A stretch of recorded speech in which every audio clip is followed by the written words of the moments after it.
MES ಸಂಘಟನೆ ನಿಷೇಧಕ್ಕೆ ಆಗ್ರಹಿಸಿ ಇಂದು ಬೆಳಗಾವಿಯಲ್ಲಿ ಕನ್ನಡ ಹೋರಾಟಗಾರ ವಟಾಳ್ ನಾಗರಾಜ್ ನೇತೃತ್ವದಲ್ಲಿ ಪ್ರತಿಭಟನೆ ನಡೆಸಲಾಯಿತು.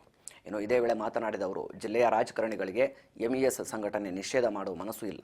ಇದೇ 26ರಂದು ನಡೆಯುವಂಥ ಚಳವಳಿಯಲ್ಲಿ ನಾವು ಇದಕ್ಕೆ ಮೊದಲ ಆದ್ಯತೆಯನ್ನು ನೀಡ್ತೇವೆ. ಅಧಿವೇಶನದಲ್ಲಿ ಕಲ್ಯಾಣ ಕಿತ್ತೂರು ಕರ್ನಾಟಕದ ಬಗ್ಗೆ ಸಮಗ್ರ ಚರ್ಚೆ ಆಗಲಿ. ಪ್ರತಿ ವಾರಕ್ಕೆ 2 ಮಂತ್ರಿಗಳಲ್ಲಿ ಅಲ್ಲಿ ಬಂದು ಕುಳಿತುಕೊಳ್ಳಿ ಅಂತ ಬೆಳಗಾವಿಯಲ್ಲಿ ವಟಾಳ್ ನಾಗರಾಜ್ ಹೇಳಿದ್ದಾರೆ. ಒಂದು ವಿನೂತನ ಚಳವಳಿ ರಾಜ್ಯಾದ್ಯಂತ ಸುಮಾರು ಕೋಟಿ ಈಡ್ಗಾಯ್ ಹೊಡೆಯುವ ಚಳವಳಿ.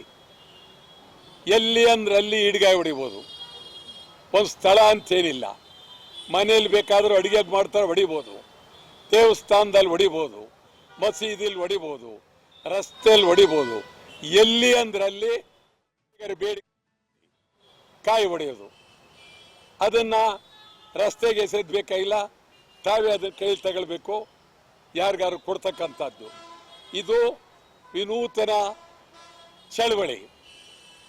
ಈ ವಿನೂತನ ಚಳವಳಿಯಲ್ಲಿ ಬೆಳಗಾವಿಯ ಸಮಗ್ರ ಅಭಿವೃದ್ಧಿ ಬಗ್ಗೆ ಮೊದಲನೇ ಸ್ಥಾನ ಚಳವಳಿಯಲ್ಲಿ ಮಾಡಿದ್ದೇವೆ. ನಾವು ಬಹಳ ಗಂಭೀರವಾಗಿ ಮಹಾರಾಷ್ಟ್ರ ಏಕೀಕರಣ ಸಮಿತಿ ನಿಷೇಧ ಆಗಲೇಬೇಕು. ಬರೀ ಬುರುಡೆ ಹೊಡೆಯೋದು ಬೇಡ. ಬೊಮ್ಮಾಯಿ ಹಿಂದೆ ಮಂತ್ರಿ ಆಗಿದ್ದಾಗ, ಯಡಿಯೂರಪ್ಪ ಮಂತ್ರಿ ಆಗಿದ್ದಾಗ, ಸಿದ್ದರಾಮಯ್ಯನವರು ಹಿಂದೆ ಮಂತ್ರಿ ಆಗಿದ್ದಾಗ ಎಲ್ಲರೂ ಮಹಾರಾಷ್ಟ್ರ ಏಕೀಕರಣ ಸಮಿತಿಯನ್ನ ನಿಷೇಧ ಮಾಡ್ತೀವಿ ಅಂತ ಹೇಳಿದರು.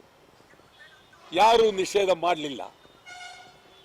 ಮತ್ತು ಈ ಜಿಲ್ಲೆಯ ರಾಜಕಾರಣಿಗಳಿಗೂ ನಿಷೇಧ ಮಾಡುವ ಮನಸ್ಸು ಅವರಿಗೆ ಇಲ್ಲ. ನಿಷೇಧ ಮಾಡದೇ ಇದ್ದರೆ ಮಹಾರಾಷ್ಟ್ರ ಏಕೀಕರಣ ಸಮಿತಿಯವರು ಕರ್ನಾಟಕದ ಗಂಡು ಮೆಟ್ಟಿದ ನೆಲ ಬೆಳಗಾವಿಯಲ್ಲಿ ಯಾಕೆ ಬೇಕು?